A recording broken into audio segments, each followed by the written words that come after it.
And speaking of built different, me and you are built very different when it comes to the value of receivers. We do not value them the way the rest of the NFL world values them.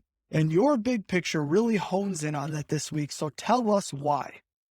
So, what I wanted to discuss was about the wide receiver bubble that clearly has been growing this past offseason. And it's here and it's about to burst. So, again, friends and fans, I come to you today, a week removed from the NFL draft, with a message of warning. I come bearing terrible news of a coming calamity. I don't mean to sound super dramatic, but it's just a terrifying thing that's on the horizon for us, a crisis that is filling the NFL. That's the current madness that is the wide receiver position. And it's a bubble, and I'm about to explain why that's the case. I have 3 separate examples in the offseason of why it was that this wide receiver boom happened in the first place. And the first one is regarding teams that were trading. There's a lot of player movement, and there are a lot of different ways that a team can wind up basically acquiring someone like a wide receiver. And it's happened in the past, but not to this level. And these are the trades that were happening in the offseason. This is the list of them that has happened in 2022. You have Marquise Hollywood Brown, who was traded for the 23rd overall pick. A.J. Brown was traded for the 18th overall pick and a 3rd round pick. Tyreek Hill was traded to Miami for the 29th overall pick, a 2nd, a 4th in this year, and a 4th and a 6th in next year. Devontae Adams was traded to the Las Vegas Raiders for the 22nd pick and a 2nd round pick. Amari Cooper cost the Cleveland Browns a 5th and a 6th. Devontae Parker barely was even a blip on the radar with everything else that was going on, but he was traded for a 3rd round pick. Robert Woods was traded to Tennessee for, I believe, a 6th round pick. And so in that span, you have the Cowboys, Packers, Chiefs, Titans, Ravens, and to a lesser extent the Dolphins, because they kind of completely ruined the Devontae Parker thing with the Tyreek Hill thing. But then you also have the Rams getting rid of what was arguably their number 2 overall receiver behind Cooper Kupp. And you just see all of these teams moving on from them with such high asking prices.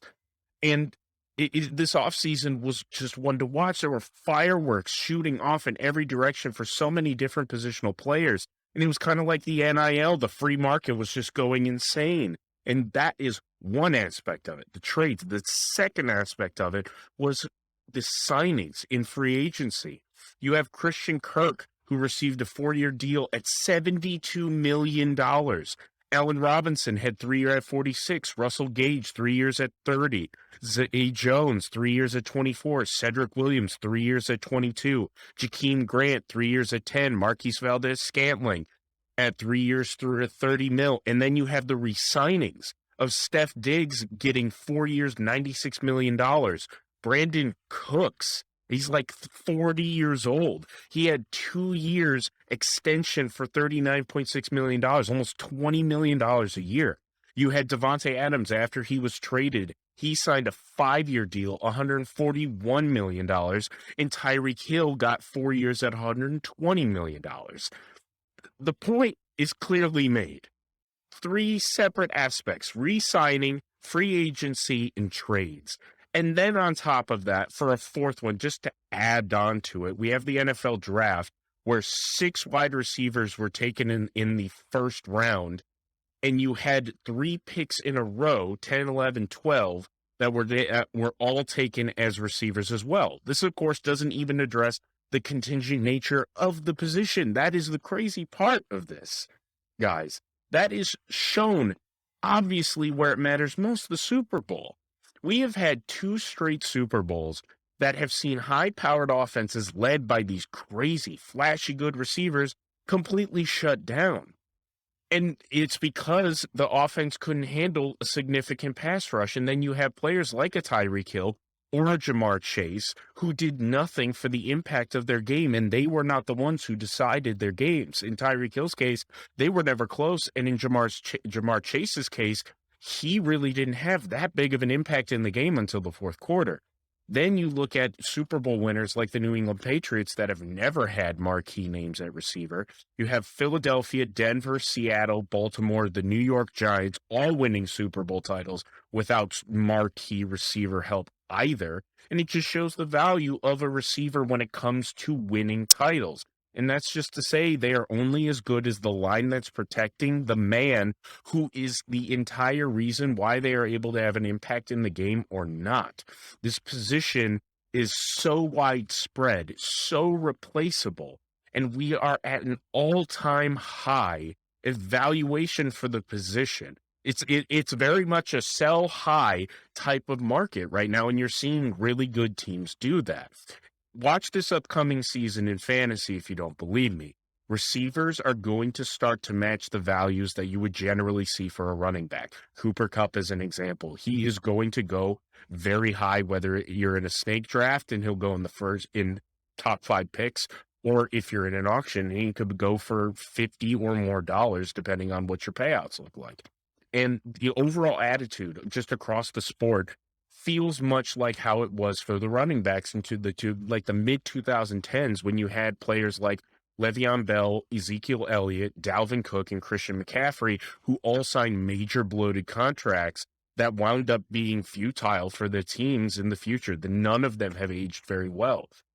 A running back going in the first round is a surprise rather than the norm, and due to the transient nature of the position. Top teams giving their top targets away as draft picks, receivers signing cap-crippling deals, and the addition of drafts that have just gone insane, thinking one receiver, like the Lions we critiqued them on, will make or break a team, are in for a rude awakening. Everyone is on the receiver high position right now, but much like the running back, eventually this bubble is going to burst. And with it, all of the teams that chase the lie that one receiver can bring them glory.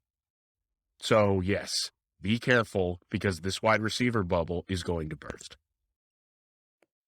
I think it's crazy because you look at the Bengals last year. I mean, all we've talked about the value receivers. You look at the Bengals last year, and they draft a receiver number 4 overall.